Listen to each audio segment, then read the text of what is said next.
Good afternoon. It is Tuesday, August the 15th, about 3:40 p.m. Central Time. This is meteorologist Shay Gibson with the Sail Flow, bringing you an updated forecast. We did a preliminary yesterday, so today I'm going to give an actual forecast for tomorrow, and then tomorrow we'll start our webinars to be determined on the time again. Once that link is done, we can share that out with everyone once it gets clouded. But wanted to kind of go over a couple things. Number one, in the preliminary, I did talk about the lack of some data in that area, which means it's hard to get real raw data to show what's occurring. So some of the forecast challenges may lie around that, but I think the general scheme of it all is that we have pretty good wind for a couple of days, right, for Wednesday and Thursday, and then Friday looks to be a little bit tricky. I won't go too far out each day. I'm only going to go out about 48 hours because the margin of error grows days 3 and 4. I can give a quick overbrief, but there again, things are apt to change. So with that said, I'm going to go ahead and go down to the corner here. This is going to be the slide deck presentation. I'm going to have my little draw tool on the right that you're going to see on our webinars that we do. So um, one big shout out for Boater's Closet, as they are the sponsor for these wind forecast reports and weather reports for the area. I want to thank them very much for partnering with us to do this event. So ILYA, Lake Geneva, we are going to be doing forecast coverage for everything there. So let's go ahead to the next slide. Andy Burdick's going to be with me. I'll put his contact information once I get it. If he wants to share it, I don't mind sharing mine. But that's going to be the speaker with me. He's the local expert in the area that kind of knows the course runs. And then he and I will be partnering up together to kind of get on all the points that are necessary. So that'll be really fun to work with Andy this round. Next slide is we do housekeeping rules. We'll encourage you to do Q&A in the chat as you see the link or if it's live. And then from that point, if there's any feedback, we'll definitely address those questions or comments or anything that you have. So please feel free to encourage us to cover additional points if we don't do it. SailFlow is an app that sailors use. I'm sure most of you are familiar with SailFlow. There is one station in the area, and that's going to be Lackey Lane. This station is inset inland a bit off the water, so it's just a point of reference. It's a good point of reference for the modeling suite that we have, which goes with it.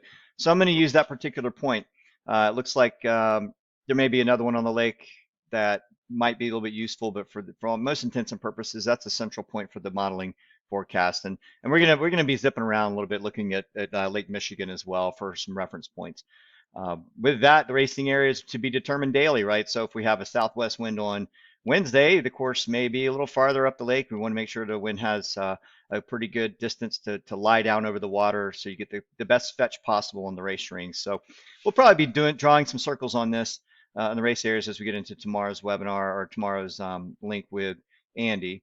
With that said, I'm going to go ahead and exit from here. Let's go over to the page. Now, yesterday I made a mistake. I went to the ILYA, the ILYA.com page. This is the .org. So David told me, hey, let's go to this page today. So this is the actual page you want to go to and scroll down to the events right here. So everything you need for this event is right here. Order meals, meet the sponsors, shop from the store, schedule lodging and menu information. So everything is here that you need for this race at ilya.org. That is the name of this site. So with that said, let's go ahead and jump into the forecast.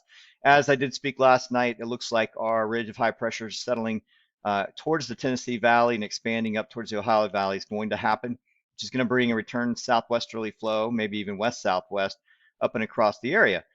With low pressure off to our northwest, the isobars are a little closer. That means the pressure gradients can be a little tighter, and we're going to end up with like a modest to possibly moderate southwest to west-southwest flow across the area right here at the Illinois and Wisconsin border, across Lake Michigan and even Geneva Lake. So that's to be expected. Let's go ahead and jump over to the sail flow map and just use that point of reference again. I'm going to use Lackey Lane. We're going to run all the models here and see what the forecast winds are going to be. Now, we do know that with trees and buildings and everything that are upwind from where the race rings are going to be, that there is some turbulence that happens with wind. So that's to be expected as winds come across land. They're very dirty. They don't settle down very well. There's royals, there's turbulence in it. And then about a mile or two out is when about the wind starts to lay down across the water. So if the race strings are up in this area or off this side of the lake, probably better off, right? Because if for here, wind's gonna be pretty dead. But for right now, the forecast for tomorrow, what the models are saying is that after about 11 o'clock or about 10 o'clock a.m., we're going to see some winds increasing. I know the races aren't until the afternoon. It looks like the afternoon after about 11, 12 o'clock, we're getting up into the 10, 12 knot ranges. I think we're going to we'll have enough for a pressure gradient to release 12 to 16 knots, a little bit above what these models are showing. But the lay down factor of the winds actually laying down across the water, more like 10 to 14 with some jumpy up and downs, right? So it may not be the most consistent unless you're farther up north in the lake, right? So I think the longer the distance over the water, the better off you're going to be. But we know it won't be as consistent as say like over in the Atlantic or Pacific Oceans or anything like that. But so that's going to be the forecast for tomorrow afternoon during the races. We're going to start west southwest. That's going to be roughly about 250 degrees for most of the morning and into the afternoon, early afternoon hours. I think as we go through the day, as that high pressure fades off to the east, just do the draw. So as the high goes to the east, winds become a little bit more southwest behind it, along the aft of it. So that's going to be expected. So we're talking about a 250-degree wind backing to about, well, I'd say about 230, maybe 225 for tomorrow's outlook, right? The pressure being on the left side of the wind where the pressure gradient is a little bit stronger. So if that helps for tomorrow's forecast. Now, as we go into Thursday, we look at potential for some rain early in the morning, and then we're going to end up with a westerly flow, right? So if we take a look at the WPC surface map, we run it forward, we see a low pressure scooting off to our north, right? So this low is going to be heading to the east. That's going to, this high down here, this ridge is going to be in place. So it's going to create a westerly zonal flow at some point in the morning. And that zonal flow is eventually going to veer northwest. We're talking 250 over to about 290 or maybe even 300 degrees through the day, a slow transition from 270 over. And that low is going to be cutting across the top. There is potential for some rain early morning, I think maybe 7, 8 o'clock, hopefully tapering off by 9 or 10 o'clock. We can't rule out a stray shower or two beyond that until the front actually all the way passes through. This is for 12Z Thursday, which means it's 8 o'clock in the morning. It's a 4-hour difference from the UTC time frame. So, and I'm on East Coast, so that means it might be 11 p.m. to the 7 a.m. Or 11 a.m. to the 7 a.m. time frame. So I'm thinking earlier before the races start, that rain works its way through. We look at the NAM 12. We're starting to get into the medium resolution models at a couple of days out. And as we go day to day, I'll have higher resolution models to track precip for this if that's going to be an issue. But let me get that pink thing out from the top, and then we go forward. Here's the NAM 12. What they're thinking, there's a nice little ribbon of rain that comes across the area right about 7 o'clock a.m. and then pulls through, and then we have some potential for a secondary cold front, more of like a dry front, but it's just showing a little bit of precip trace amounts. So for this area, for Geneva Lake, it looks like what the WPC quantitative forecast is showing roughly anywhere between 0.1 and 0.25 inches of rain. So not very much, and it should be wrapped up by the time the race starts.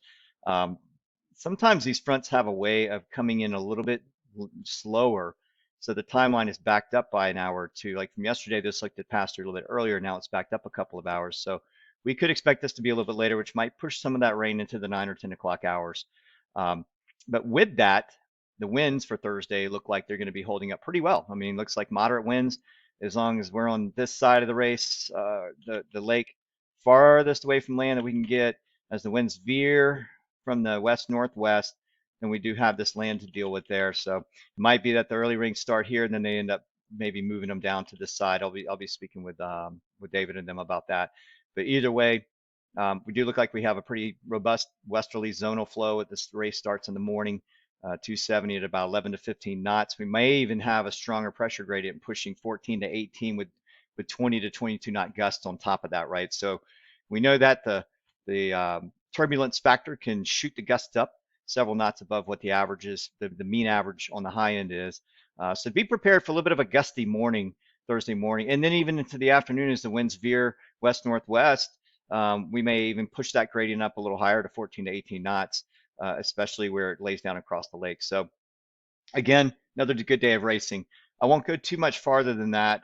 Air temperatures for tomorrow and Thursday are going to be in the low 80s, and we drop down to the low 70s on Friday as another front tries to work its way through. Real quick on Friday, want to Show with that. Okay, so the other front, the last change that occurred was that this secondary front fizzles out off to the northeast, so there's no more front anymore. We just have a ridge of high pressure pulling over the area. And again, as we talked about last night in the preliminary, this dome of high pressure, the closer it is to you, the weaker the winds get. So with the center of a 1016 millibar high being right over us, it's even on the edge, it makes for very light winds. So really too early to call that one. The models are just kind of all over the place with a land breeze in the morning, and then what we would call land breeze particular area, and then a lake breeze, a southerly lake breeze later. But it looks like we're going to maintain that westerly or northwesterly flow through Friday as well. I just think it's going to be lighter than what is showing here. But that's going to be a wrap for today. I think lake temperatures are, there's no data for that, but I believe the lake temperatures in the low 70s. We go over here to Lake Michigan, just check one of the water temp buoys, about 69.1. Even if we check over by Milwaukee, 70.7 degrees. So yeah, we're looking at very low 70s for water temperatures and favorable air temperatures, very pleasant weather ahead, except for maybe Thursday. We have some clouding, residual clouding in the morning after those showers. And that's gonna be a wrap for today, folks. I think covered all the points. I'll get the Zoom links out tonight, and we'll start doing our webinars tomorrow. And then every morning, Thursday, Friday, Saturday, Sunday, 7:30 a.m. is going to be the time to log in, or if we can get that live link out to you. If not, it will be shared after the recording's done. You will get the webinar either way. Um, and we will see you tomorrow. Thank you very much for watching, and hope this event goes well for everybody. Thank you.